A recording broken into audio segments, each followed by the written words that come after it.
Carl, I want to thank you for taking the trip down from Ohio. You went into Palm Beach International Airport? Yeah, I flew in from Ohio yesterday into Newark, New Jersey. Yep. And flew out from there here to Palm Beach. Well, thank you. I appreciate it. I No know the problem. audience is very grateful for your travel and It's your wonderful being willingness, to come on and get vulnerable with us and share your story. Did you grow up in Ohio? I did. I was born and raised in Lancaster, Ohio. Lancaster, Ohio. What's the population there? Around 44,000, I believe. Okay, so a good size. Yeah. Good size town. Did you grow up with siblings? I did. I have two younger sisters, and I have an older half sister. Okay. So you, so the half sister, was it your mom or your dad that My dad. Okay. Got it. He was married previously. Yes. Okay. Nice. That's great. What was childhood like? Tell us. It was a rough childhood, man. I remember, mom and dad when I was very young. There was a lot of fighting, a lot of domestic abuse in that relationship. I've witnessed my father on numerous occasions assault my mother in a very violent manner. And they divorced when I was still really young. I believe my youngest sister was an infant when they divorced. Some of the things I've seen, man, during that time, while my mother was pregnant with my youngest sister, there was a time when dad came home, and I would say he was probably under the influence of something at that time. And they got into a verbal altercation that turned physical, and dad got a butcher knife, walked over to my mother, and she was on the couch cowering in fear. And I remember him grabbing her, taking that butcher knife, putting it to her stomach, threatening to cut my baby sister out of my mother. And I believe the gist of that argument was something about the baby not being his or something of that nature. And my other sister, who was about 3 years old, was grabbing my dad by his pockets on his pants, trying to pull him away and trying to stop this act of violence at that particular time. Now, was your father drinking and doing drugs? My father was a drug addict. He wasn't the type that went out seeking to get high, to look for drugs and such. He was involved in a serious motorcycle accident where he broke his back. He had a skull fracture, and he was prescribed copious amounts of pain medications that he never could break that habit. Yeah, I used to take pain meds as well, and it made me very paranoid. And it sounds like your father was paranoid potentially that your mom may have cheated and the baby wasn't hers. That was I think some of that what my father was thinking at that time. I don't believe that's the case, however. Right. Well, that's the thing with the paranoia. It's all made up in your head when you're on drugs. Exactly. Yeah, absolutely. Yeah. We just get these crazy thoughts and ideas in our head, and we kind of rest on them and until we can debunk them. Yeah. So were your parents together your entire childhood, or? Absolutely not. I think when they finally got divorced, I may have been around 6 years old. Okay. My baby sister was just born. So I'm pretty sure that was accurate. I'm sorry, how old were you at this time? I was around 6. Okay. Do you remember what it did to you, or were you too young to even remember it? As far as the divorce, I don't remember being affected by that. What affected me was what came after. What came after? With dad not in the home, mom moved to a low-income housing development, apartment complex. And from there, I remember my nightmares in my childhood began. There was I was exposed to a lot of drug use. I was exposed to a lot of things that children should never see, a lot of sexual activity that was taking place in front of me, involving my mother and others.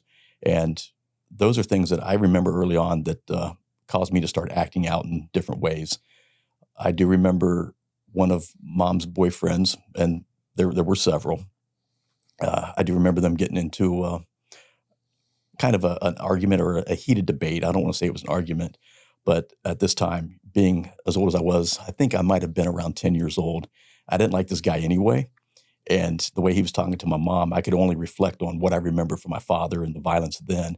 And I remember grabbing the first thing I could see, which was a fork. And, I walked over and I stabbed him in the leg with a fork. and he quit arguing with my mom. Yeah. So it's, I acted out in many different ways as a child, but still today I carry a lot of what I've seen. There's a lot of weight on my shoulders that I never talked about. Yeah. So you go at 10 years old, you're probably about to go into middle school. Was it multiple boyfriends that were being brought around, relationships, in and out of relationships that your mom was getting into? And was it a bit confusing for you?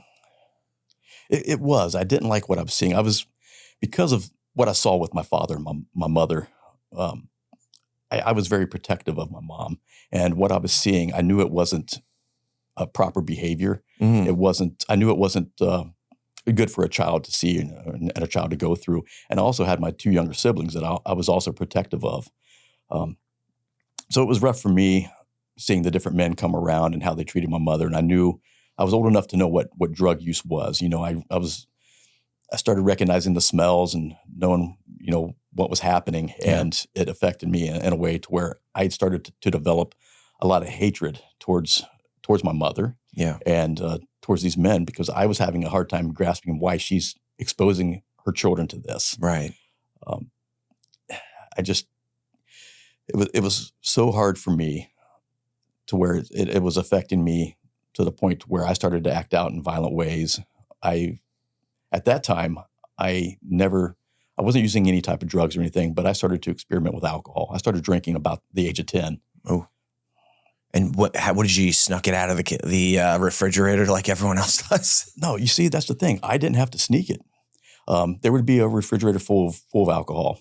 And, because mom was having people come over often, different men, different friends, and they would bring alcohol into the home and store it in the fridge. And while they were partying, I would just go to the refrigerator and get whatever I wanted, and nobody said anything. In fact, I do recall a couple of times where as a child, I was highly intoxicated. And I do remember one particular incident. I was so drunk that somebody tried to give me an ice cream cone. I was rolling around on the floor, and I remember taking that ice cream cone, trying to eat it, and it was going in my face. It was going, I stuck the ice cream cone in my eyeball. And these people were standing around laughing, thought it was just hilarious that this 10 or 11-year-old drunk child is on the floor smearing ice cream all over himself. Yeah. It's insane to me to think that was acceptable behavior back then. Hey guys, quick update. Every Monday night, I host the Rise Above Recovery meeting. It's an open meeting for any addiction, alcohol, drugs, gambling, food, whatever you're struggling with, you're welcome here. To get the meeting link and weekly updates, just email me at kevin@riseabovepod.com and I'll add you to the list.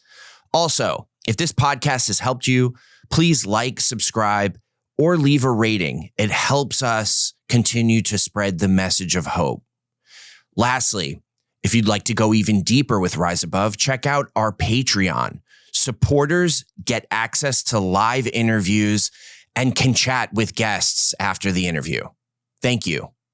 Well, you're also a kid and, you're doing things that are making adults laugh. So you see that as almost acceptance at that age. Your brain isn't fully developed yet either. And social skills are just kind of taking off at that age with, friends. And so when everyone's laughing, I was a class clown, 10, 11, 12, 13, 14. Yeah.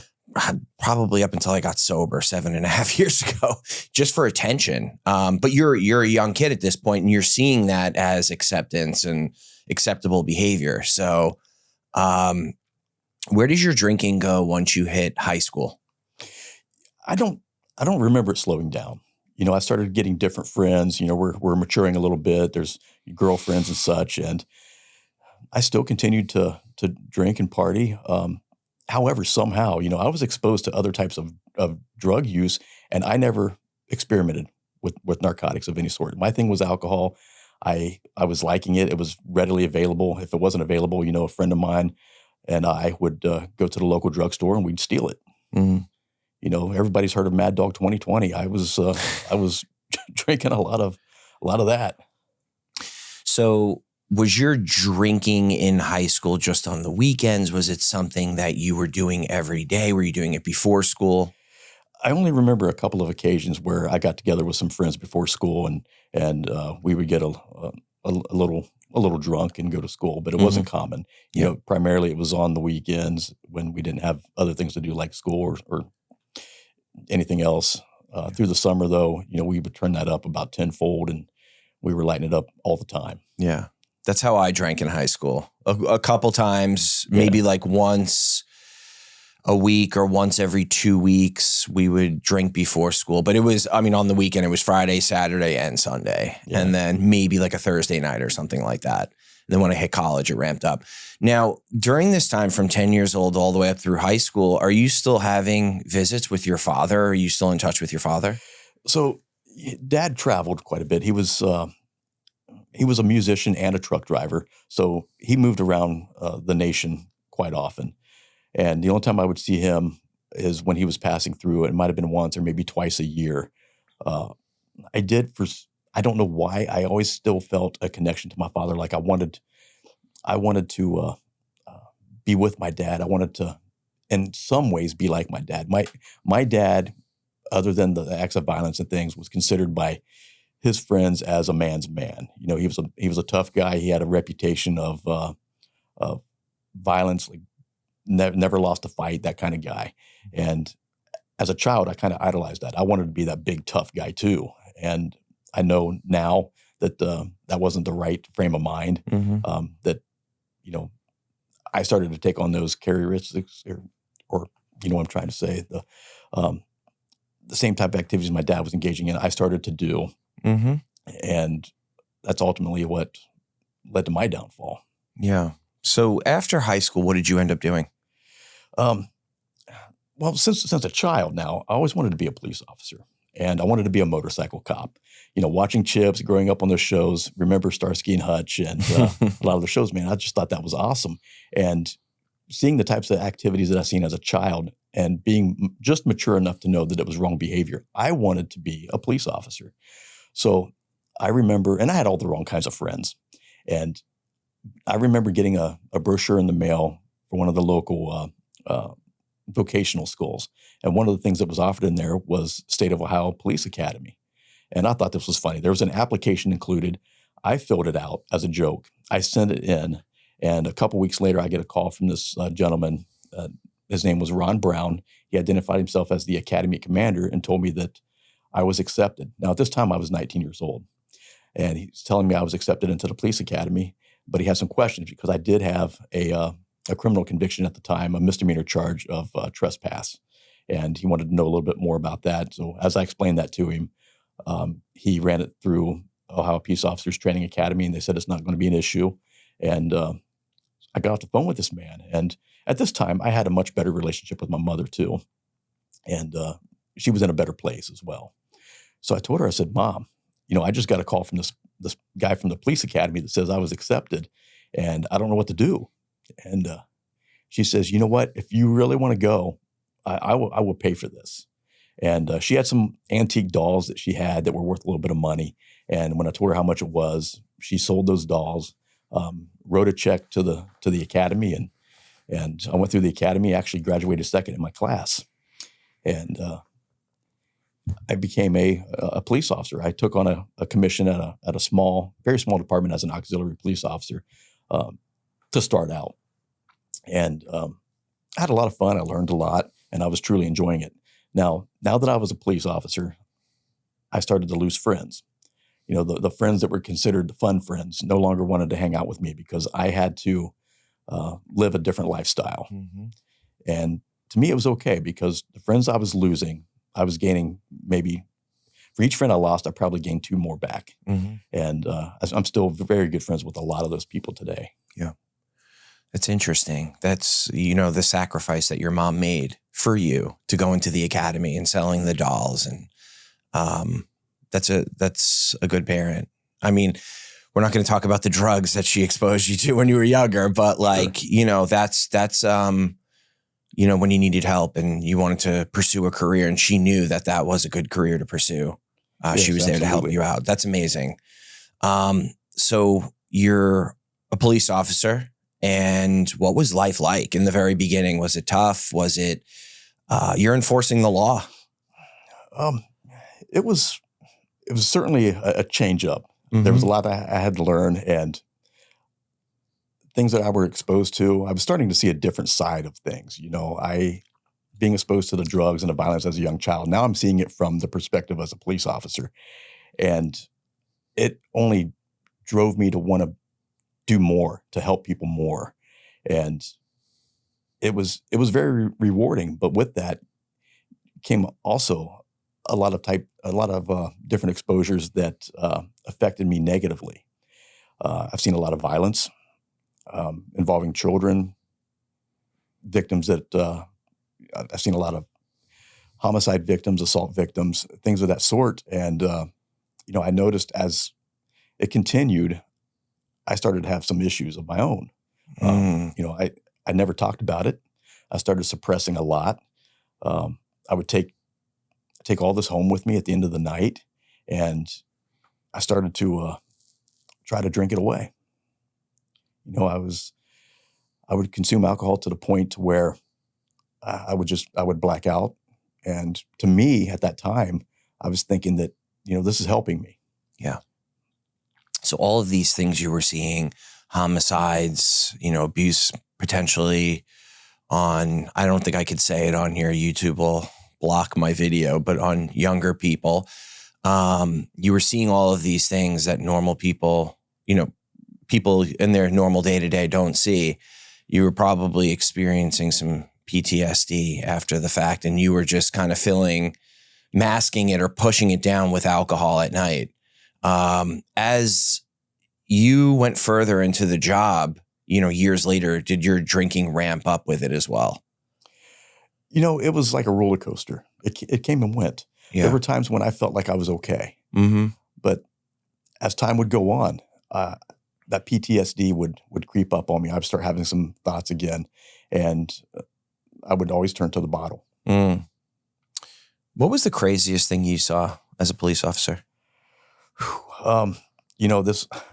This was something that was just asked of me recently, and I recall an incident where I was called to a home, and when we showed up at the home, I could see through the door. We're knocking on the door, nobody's answering, but I could see through the door a child, maybe about the age of 3, in a diaper, walking back and forth, and she's carrying something in her hands. And as I continue to knock, nobody's coming to the door. I try to get a different angle, and I can see feet on the floor. It appears to be an adult.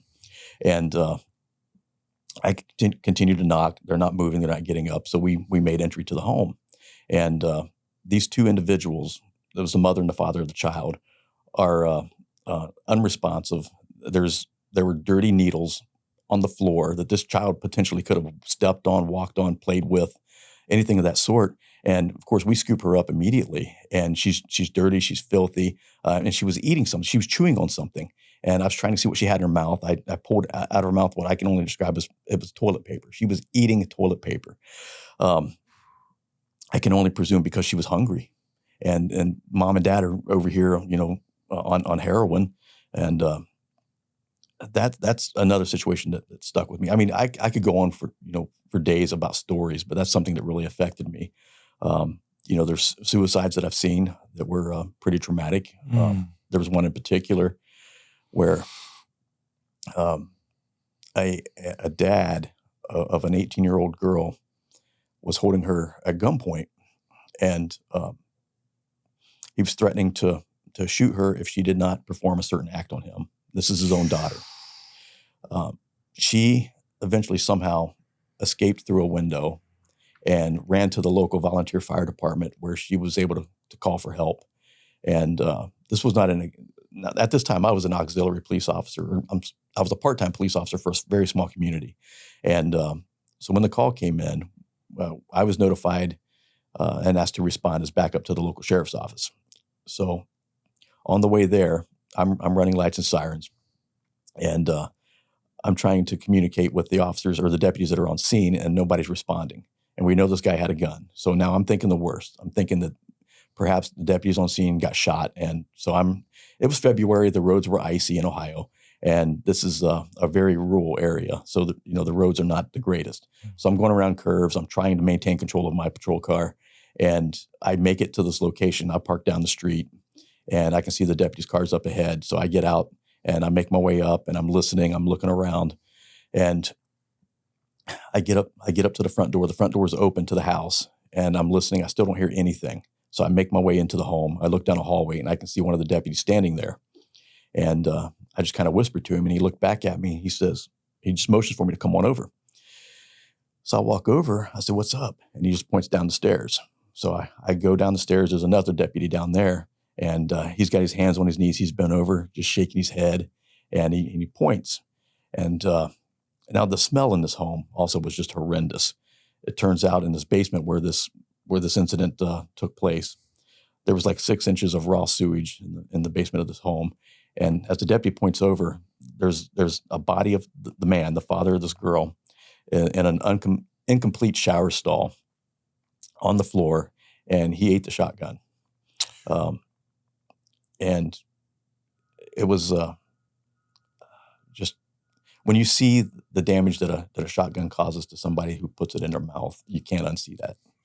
And it's incidents like that have compounded over the years that I've had to take home every single night. How many years were you a police officer for?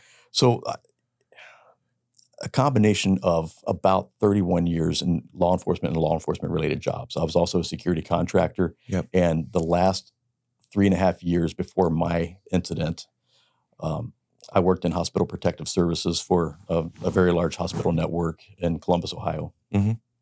And you were drinking this whole time and absolutely kind of doing the what you had described before with, going home at night and drinking, kind of stuffing everything you were seeing and the emotion, not really dealing with it, but just kind of, drinking it away. Yeah, absolutely. Every night I would come home and I would look forward to what I thought was going to be that drink. Mm-hmm. And that drink turned into 3, 4, and sometimes a bottle. So you speak of your incident.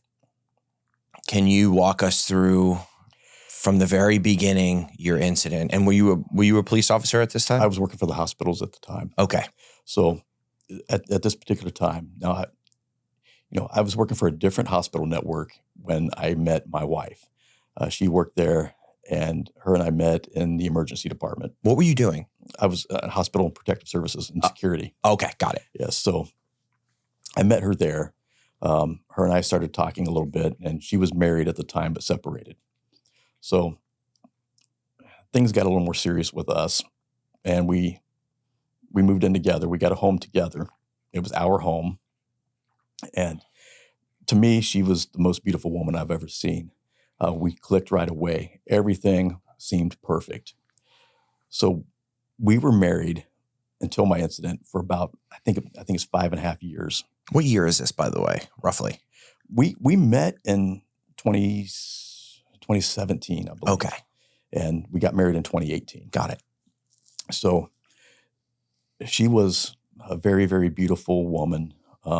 And 13 years younger than me. So, me being at the age I was, and I see this beautiful woman who's younger, who's got an interest in me. Of course, I'm going to be all over that. I'm going to be about that. So we developed our relationship, got married, and we were living a great life. She worked a pretty good job. She changed positions and took a job with another hospital locally where we were living. And I took employment with another hospital network that I significantly increased my income by making this change. So we were living a good life. All of our bills were always paid. And we never had all of our wants, but we would get a lot of our wants. So we were living comfortably. And I was the guy that would go to work, and I would tell my coworkers and everything that were complaining about their relationships, complaining about their jobs, and that I'm living a good life.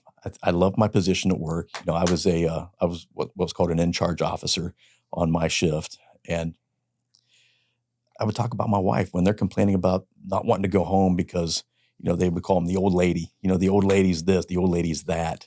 And then I kind of feel guilty when I'm like, look, I got a fantastic life, man. I can't wait to go home to my wife, and that's the way I felt every night. There were nights I would get off work and I couldn't push that gas pedal hard enough to get home to my wife. That's how much I looked forward to going home. And so I was tipped off that my wife may be engaging in some infidelity. So me being who I am, I'm going to investigate this, and I'm going to investigate it thoroughly. So I started looking into things, and to the point to where it was consuming me. I wasn't performing my job duties like I should. I was in front of a computer digging, trying to see what I could find out.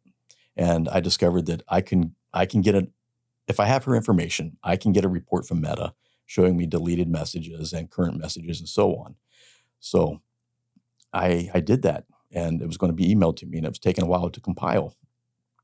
And one Saturday afternoon, we would go out every Saturday for lunch. And one Saturday afternoon, we're out to lunch, and she knows what I'm doing. This built for about 5 weeks prior to my incident. So for 5 weeks, this continued on, and it was building and building and building. And I knew something was going on. I got the tip, but I wanted to be sure, because I thought for sure there's no way that my wife would be doing this. There's just no way. She tells me she loves me every day, and she tells me that I'm her person. I'm her forever. And so I'm thinking there's no way. This woman who tipped me off is probably trying to cause drama for whatever reason. And my wife also is telling me that this is all in my head. There's nothing happening, that I need to go get help for myself. So you did bring it up to her? I did bring it up. Okay. Yeah, she's aware of this. Okay. And so I did bring that up. And so after her telling me that I need to get help for myself, I started to think, maybe this is me. Maybe there is something wrong with me. And then this particular Saturday afternoon, we're out for lunch. She says, so how long is it going to take to get this report? And I said, I don't know. So I picked up my phone and I showed her that it was pending. And then she realized, I think at that time, that I truly am going to be able to see whatever's going on. And she took a deep breath and sighed. And then she says to me, I've been sending some pictures. And at that particular moment, I can only describe it as, I felt flushed. I felt angry. I felt embarrassment, and my heart was racing. And I told her, I said, finish your drink. We got some things to discuss. And I know at that particular moment, my intent was going home, hashing this out. Probably the way I felt was, we're going to have to end this, because I can't go on with this marriage if you're unfaithful. And so we left the place where we were. And I remember getting to the car. Now, this is where it gets difficult for me, because I did something that I don't hide from. I'm truly embarrassed about. I'm remorseful for. When she got in the car, I remember reaching over and slapping her and asking her, how could you do this to us? And we pulled away from the curb, and driving down the road, I remember my heart just continued to race, and it was getting worse. And I felt, I just felt like everything around me was closing in, and I don't have a lot of memory of the actual incident at that time. I remember having a moment of clarity. I'm driving my car. She's not with me at this time. And I don't even know where I'm at. So I see an exit up ahead. I take this exit. I pull over into a park and ride area right by a major highway. And I picked up the phone and I texted a friend of mine.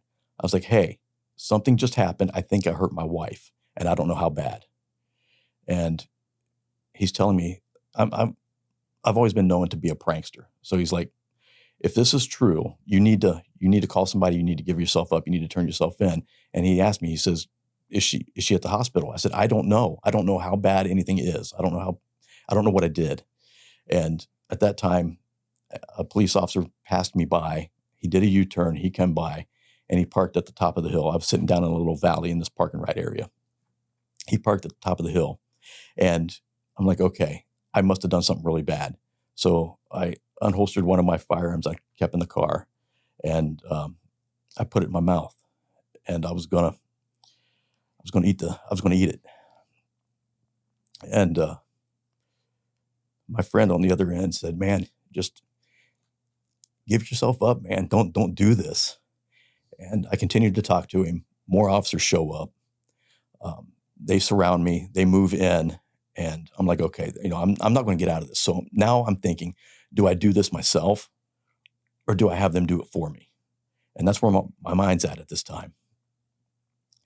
So my friend's still talking with me. He's like, bro, just don't do this. Just go. Everything's going to be fine. It's going to work out. So at this time, the officers are not giving me orders yet. I think they were waiting for more officers to show up because they knew who I was. They knew that I was always armed. And I put the gun down and I got out of the car without any instructions. I had an overshirt on, kind of like I'm wearing now. I took the shirt off and I spun around for them so they could see that I didn't have anything. And then they started giving me orders. They had me at gunpoint, and I complied with every order they gave me. I was taken into custody and arrested. I still didn't know the significance of the incident, and I didn't want to know. I was terrified. I was scared. The only thing I kept thinking was I hurt my wife so bad that I don't want to live anymore. So I was taken to the police station where I was processed and booked. And I was asking the officers, is she okay? And all they could say was she's seeking medical attention. I didn't know what that meant. That can mean anything. So I still didn't know how bad my incident was. So I was taken to the county jail. I was, at that time, I was charged with domestic violence. And I'm still not knowing what's going on. I was later able to make a phone call finally. I got a hold of one of my sisters, and they said that she did indeed go to the hospital out of just as a precaution. And she was treated for a concussion and released. So it was not as serious as I thought it was, because I didn't know if I killed her. I didn't know how bad that I hurt her. I had no idea like exactly what happened, the details of the incident. So now I'm in jail. Never been to jail before in my life. And I was in there for 3 days, and I really started to process what occurred. And I knew something was really not right with me. And I was questioning everything. Like, what can I do? How can I make this situation better? Not only for myself, how am I going to move forward and make sure that she's going to be okay? Because this is my wife. I do love her. After I made bond, so I was out of jail at this time. I had nowhere to go. I'm living in my car, and I was parking at a local grocery store under some lights so I could sleep at night and feel pretty okay. And I remember I listed my mother's address on the court paperwork because I can't go home. There's a protection order in place. I can't communicate with my wife, and I can't go by and get my mail. So my mother calls me and says, I got an envelope from an attorney. So I went by and got the envelope, and it's the discovery. I got every police report in there, the witness statements, what they said happened. And as I read these, I broke down. I was absolutely distraught and just devastated over what I was reading. I was like, how am I this guy I'm reading in this report? How did I do these things? And, some of the things that they said I did and that I said isn't the man that I am. So I'm questioning, like, did this really happen? Did I really do these things? And so I'm distraught. I'm in tears, and I call my baby sister, who is friends with my wife, and I ask her. I said, "Did I do these things?" And she says to me, "There's pictures. There are pictures." And she picked my wife up from the hospital, and she told me, absolutely, these things happened. And I just, again, I'm wanting to not deal with this. I'm considering deleting myself from the face of the earth again. And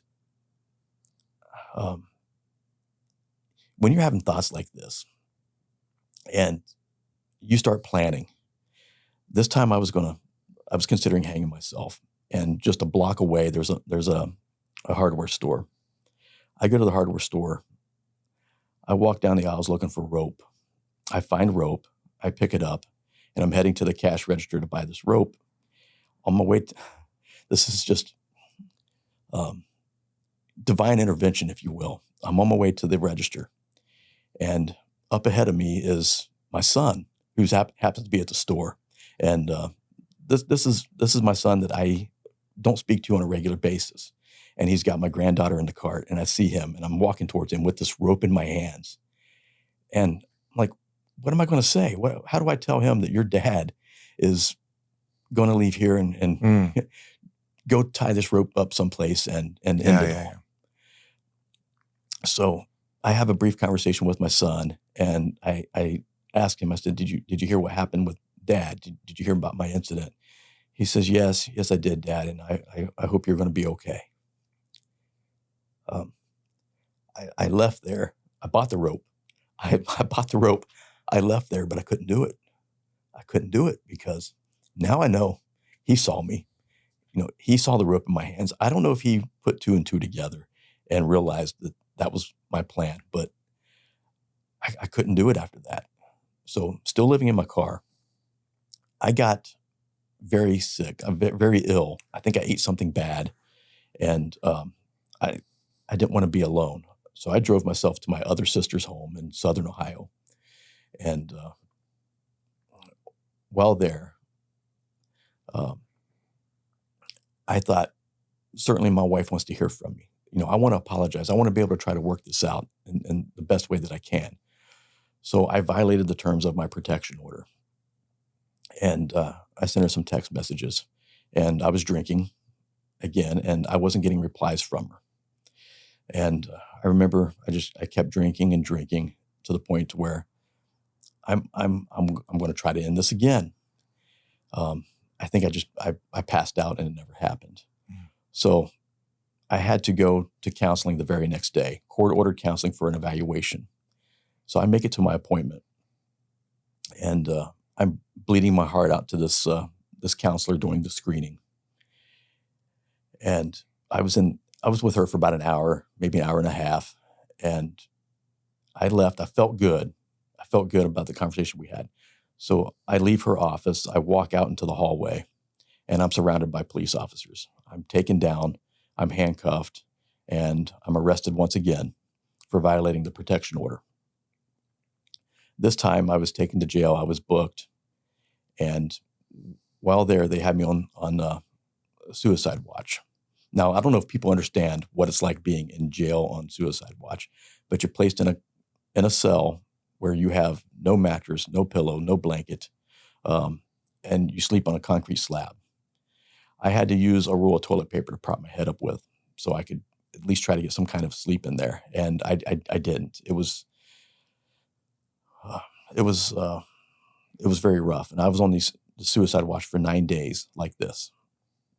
And during that time, I asked if I could speak to somebody, try to get some kind of counseling. I just wanted to talk to someone. So they had someone come in and speak with me. I was taken to another area where I was able to speak to this counselor. And while I was in the middle of speaking to this woman, the door opens and a deputy walks in, and he hands me papers. And he says, "Hey," and he's got a big smile on his face. And he says, "Here's your indictment." And I looked at him with shock on my face. I was like, "Indictment for what?" And he hands it to me. And I looked down at these papers. I was being indicted for kidnapping, felonious assault, in addition to my domestic violence charge, a misdemeanor domestic violence charge. And I knew at that time how serious this incident truly has gotten. So, I contact my attorney and start trying to formulate a plan on the best course of action here. He decided, I was offered a plea deal from the prosecutor. They were going to drop the kidnapping charge because the facts of the case did not support a kidnapping charge. If I took this plea deal, they were only asking for 3 years in prison with the potential of a judicial release after 180 days. I told my attorney, I said, I don't know. I don't want to go to prison. Nobody wants to go to prison. And I asked him, what can we do?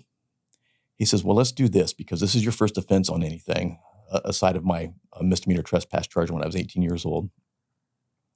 He says, let's just plead to the indictment the way it is. You're going to plead guilty to the kidnapping charge, the felonious assault, and the domestic violence. And then he says, I'm going to argue for a better sentence on your behalf and keep you out of prison.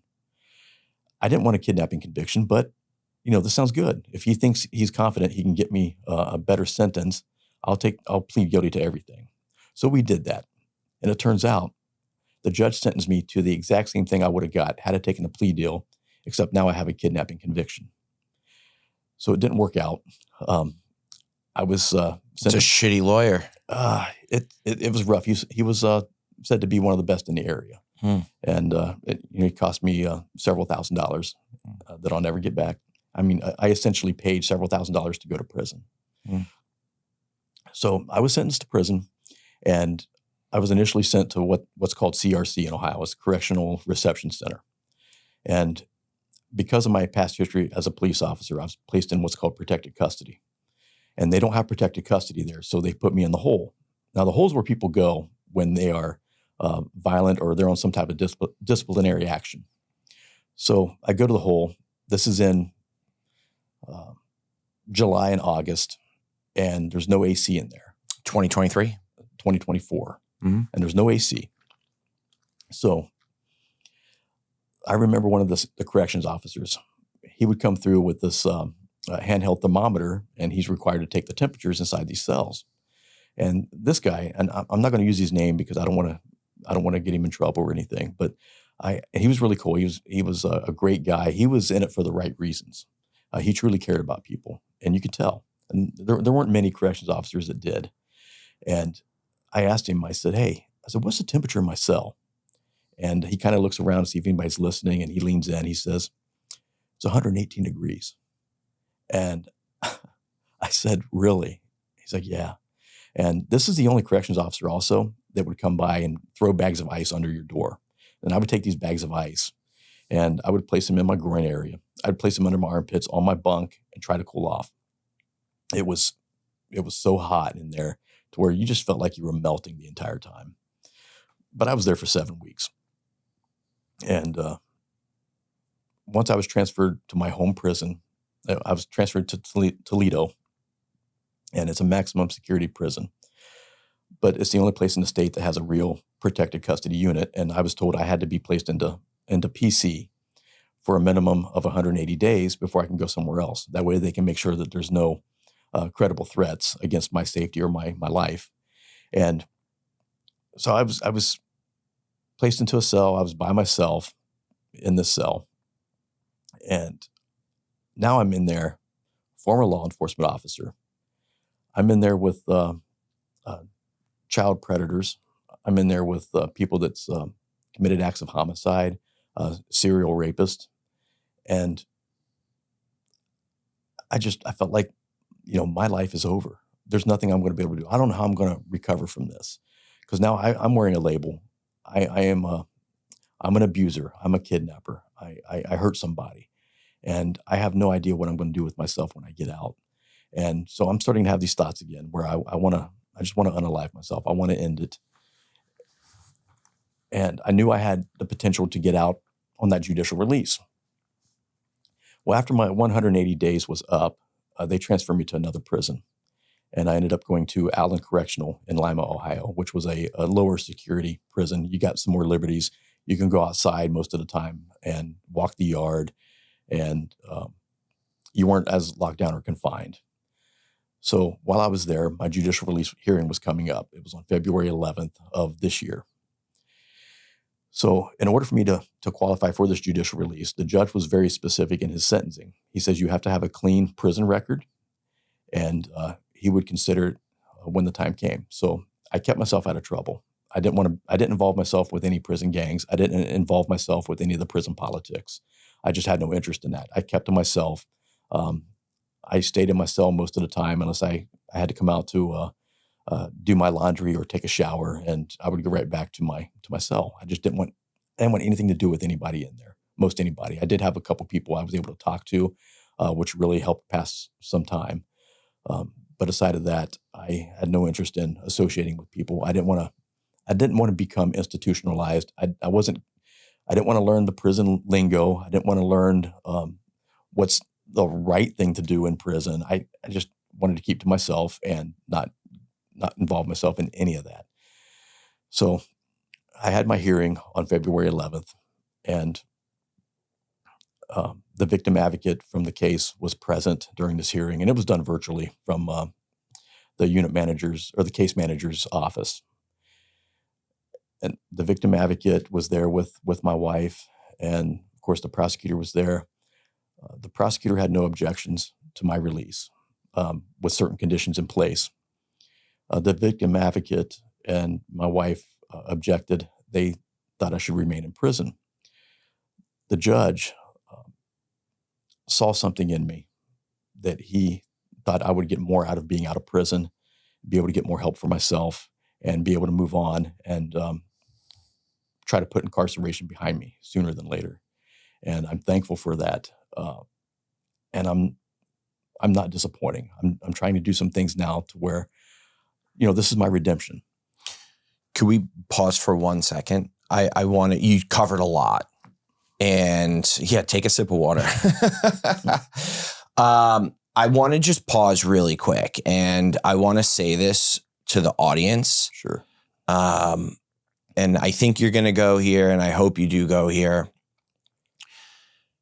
We don't condone hands on women. On my podcast, like domestic disputes, I don't condone that at all.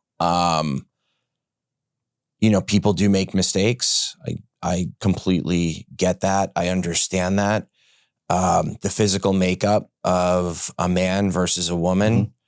I mean, we have testosterone flowing through our bodies. Like, we're just bigger species than women. I'll give it back to you in 1 sec. Sure.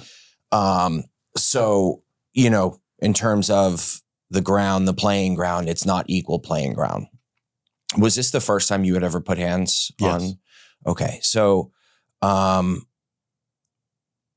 you did obviously get in trouble for it.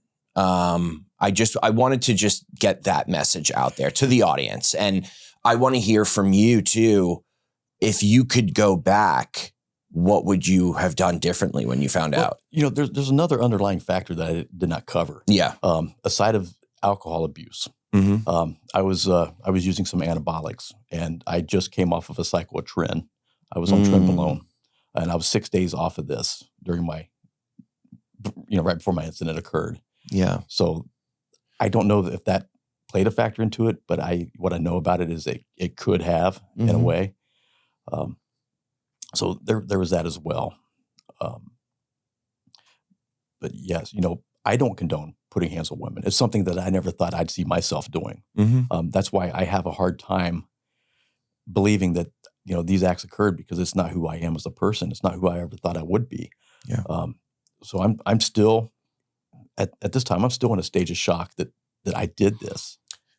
I'm not here to put you on blast by any means. No. I listen, I am not. I don't get it, but I understand what you're saying 100%. What would you say then to the listener that's hearing, okay, he said he blacked out when the whole incident occurred. He said he was drinking. He said he was on steroids. He's not taking accountability for the action. What would you say to that viewer? I would say I am taking accountability, and this is how. As horrible as that incident was, I'm trying to figure out how I can gain my redemption. How can I be a better person? So what I try to do since I've been released. You were released in February? I was released in February. Got it. February 12th. Okay. Of this year. So 5 months ago. Yes. So what I've done since I've been out is trying to take my incident and use that as an example for other people to be like, look, if you don't take care of these issues, if you don't take care of your drug use, your alcoholism, any number of factors, including mental health, because with what I suffered with from childhood all the way through jobs, I carried a lot of PTSD. I have a lot of anxiety, and I never talked about those things. I suppressed them for decades, thinking that I'm a big, strong man. If I show any sign of having these issues, I'm going to be viewed as a weak person. And if I'm weak, how can I ever be strong for somebody that's relying on me? How can I be strong for my children? How could I be strong for my wife? So I never talked about things. I just kept them hidden. I kept them suppressed, and I would drink them away. So since this incident happened, I'm trying to reinvent myself and use my negative incident, my horrible incident that occurred where I hurt somebody that I love very much, as a means to show people and tell people, this is what could happen to you. This is the road you're going down. If you don't address these issues, if you do not take these serious, you're going to end up in prison for domestic violence, for homicide, for a number of things. So let's break that stigma of it's not okay to talk about these things as a man. Let's start talking about these things. Let's get them off your chest. So I will say then, I respect that. I respect that you are willing to come on here and get vulnerable enough to admit what you did do and share it publicly to help another person. I do. I respect that. That I have a lot of respect for.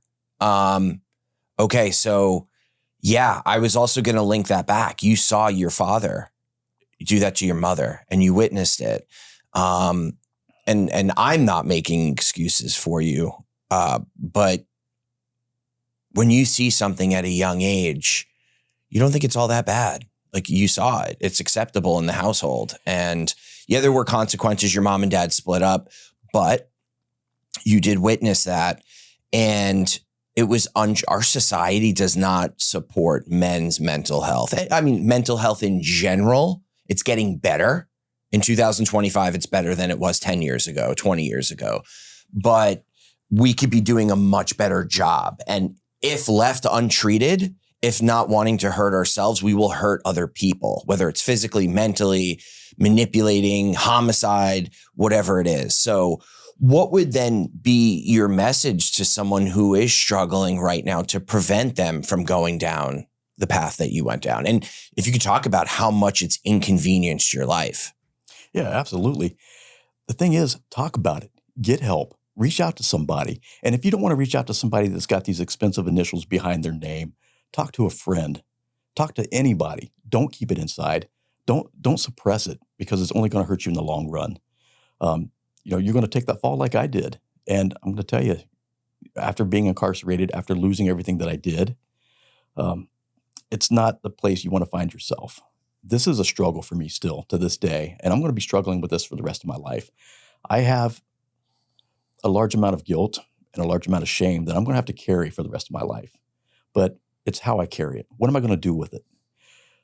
So I am trying to build this platform and break that stigma of men not talking about these things. And I don't want to say just men, but men are notorious for retaining issues like this and not talking about them.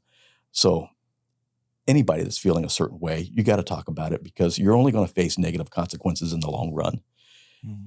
And I don't want to see other people go down the path that I went down. So me trying to do what I'm trying to do with my platform is, if I can save just one person, man, this is all worth it. No matter how embarrassing it is for me to come forward and talk about my incident, no matter how much shame that I feel, and no matter how much judgment I may get from other people, I truly want to help people, and I'm in this for the right reasons. This is my redemption, and I want to prevent this from happening to other people. Other women? Other women, absolutely. So, with that said, my goal is, as I continue to build what I'm trying to build, is I want to be able to give back not only to organizations that support mental health awareness, but also to battered women's shelters. And I've talked about this. To what? Which one? Battered women's shelters. What have you been doing for them? Well, at this time, I'm still relatively new at this. Mm-hmm. So this is still in its infancy. So I'm looking to partner with, and I've discussed this with my probation officer, and they're actually looking into how they can help me do this as well. Mm-hmm. So I'm not exactly sure what that looks like at this time. I'm still relatively new, but they know the direction I want to go with it. They know how serious I'm taking this. This is why they permitted me to travel to Florida to be on your podcast. And am I able to talk about my social media, what I'm trying to do on my social media? Yeah, sure. Okay. Yeah. So what I've done is through my TikTok and my other social media accounts is I started hosting a TikTok live every Monday at 7:00, and I call it my Mental Health Monday. So Mental Health Monday, what I do is I jump on, I invite people to come into the chat, and I offer anybody that wants to come up and have a conversation on screen with me and talk a little bit about what issues that they are facing, how they're overcoming their adversities, and how we can help one another. And I tell them, full disclaimer, I am not a mental health professional. I'm just somebody that's going through it like you. I'm a real person. Mm-hmm. So this is real people, real talk. And I'm having some pretty good success with that, getting some people to open up that generally wouldn't open up. Yeah. Maybe some people that are afraid to seek professional help. But by talking to me, they may feel encouraged to move forward and get that professional help that they desperately need. Yeah, and they also know that they're not alone, that they're not having they're the only one in the world that have, the issues that they have with mental health, that they're not. I mean, for me, I go to substance abuse meetings, 12-step meetings. And one of the biggest things when I first went in was, holy shit, I relate to that guy's feelings. Oh my God, I went through what he just shared. I went through that. I can relate to that. Then I started to feel part of, and that I wasn't alone, that I wasn't the only one going through those feelings and the struggles. And once I was able to relate to others, then we became a community. And when you're not alone, I mean, you can get through anything with a group of people. Let me ask you a question. So you also, you did get sober. Did you get sober when you first went away to prison? Yes. When did that start? So I was, I got sober on my second arrest when I ended up in the county jail. And that date, I believe, was April 29th. April 29th of 2024. Yes. Okay, that's awesome. So you have 15 months. Yes. That's amazing. Congratulations on your sobriety. That is, drinking, drugs. You weren't doing drugs, I know, but just substance abuse, it's killing people left and right. Yes. You didn't drink in prison? No. And then what was the transition for you, like now going back into the real world? Yeah, you're on probation and you can't drink, but really you could get beer Ubered to your house at this point. Yeah, absolutely. It's really strange how much better you think, how you're able to process information when you're not under the influence of anything.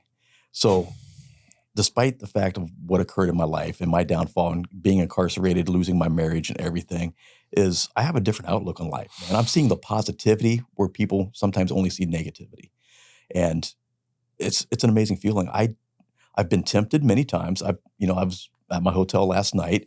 I went to the bar and ordered a virgin mojito, and I sat outside and drank that. I didn't consume anything, and I was able to do that and walk away from there easily, more easily than I would have been able to a year and a half ago. A year and a half ago, there's no way I could have walked away and not had a drink. Mm-hmm. So it's becoming easier, but it's probably never going to go away completely. It's going to be something that I'm going to have to keep a handle on. I don't want to return to that. Yeah. Just when you have substance abuse disorders, there's only negative consequences to follow. And I've had enough negative consequences. I don't need any more. Yeah. Well, I do want to say, once again, we don't condone hands on women, but I do want to thank you for using, it's a horrifying story. It is. And I want to say thank you for sharing the story, even though you're going to get heat for the story. Thank you for using your story to try and help prevent another woman from being physically abused. Absolutely. That is the best thing you could do for your situation. And I do appreciate you doing that and having the vulnerability to put yourself out there and take whatever heat comes with it just to help prevent it in the future with someone else's situation. Sure. I appreciate that. But, what was hard for me, and you mentioned you circled around back to my father and the abuse that I witnessed as a child. I knew enough then to know I did not want to be like that. I never wanted to hurt a woman ever. I didn't want to be abusive towards a woman. So when this occurred and I realized what I did, it was that much more difficult for me to accept that this did occur. It did happen. And I can't take it back.